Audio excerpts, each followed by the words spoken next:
நீங்கள் இப்போ பார்க்க போகிறது திருமுருகம்பூண்டியில் இருக்கக்கூடிய மாதவனேஸ்வரர் கோவிலில் இருக்கும் கேது ஸ்தலம். அதை பற்றிய வரலாறு பார்க்க போகிறீங்க. துர்வாசக முனிவர் ஒருமுறை மேற்கொண்டிருக்கும் போது இடையூறாக இருந்த கேது பகவானை கோபமுற்று சாபம் பிடித்தார். பிறகு தன் தவறை உணர்ந்து துர்வாசகரிடம் மன்னிப்பு கேட்டு, என் சாபம் நீங்கள் என்ன செய்வது என்று கேது பகவான் வினாவ, திருமுருகன்பூண்டியில் இருக்கும் மாதவனேஸ்வரர் இடம் போய் கோவிலில் பூஜித்தால் சாப விமோசனம் பெறலாம் என்று துர்வாசக முனிவர் சொல்ல, திருமுருகன்பூண்டியில் மாதவனேஸ்வரர் கோயிலுக்கு கேது பகவான் வந்து அவரை வேண்டுகிறார். சாப விமோசனம் பெறுகிறார். பிறகு,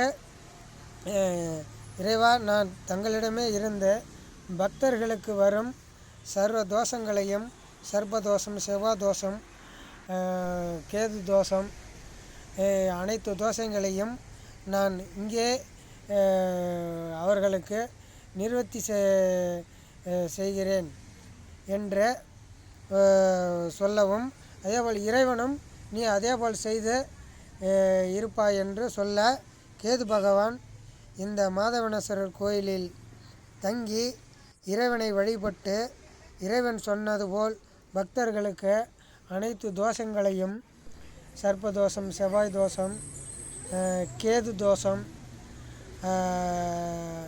அதேபோல் பார்த்திங்கன்னா நாகதோஷம், இந்த தோஷங்களை எல்லாம் அகற்ற வல்லவராக கேது பகவான், கொங்கு நாட்டு தலங்களின் கேது பகவானாக இங்கே மாதவனேஸ்வரர் கோயிலில் கேது பகவான் அமைந்திருக்கிறார். மற்றும் அனைவரும் இங்கு கேது பகவானை வந்து கேது பரிகார ஸ்தலமாக விளங்குகிறது. இங்கு வந்து அனைவரும் கேது தோஷம் உள்ளவர்கள், சர்வ தோஷம் உள்ளவர்கள் இங்கே வந்து கேது பகவானை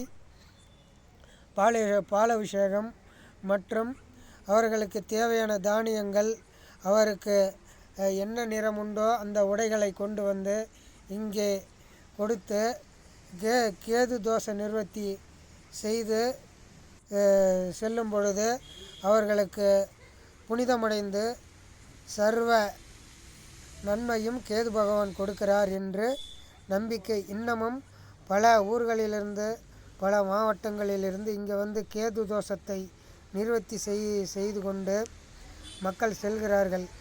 இந்த கோவிலில் ஞாயிற்றுக்கிழமை கேது தோஷ பரிகாரம் நடந்து கொண்டு தான் இருக்கிறது. ஒவ்வொரு காலத்திலும் யாகமும் இந்த மாதிரி பரிகார பூஜைகளும் நடந்த வண்ணமே இருக்கின்றன. இது மாதவனேஸ்வரர் கோவில் என்று அழைக்கப்படுவதால் இறைவனும் இங்கே வீற்றிருக்கிறார்.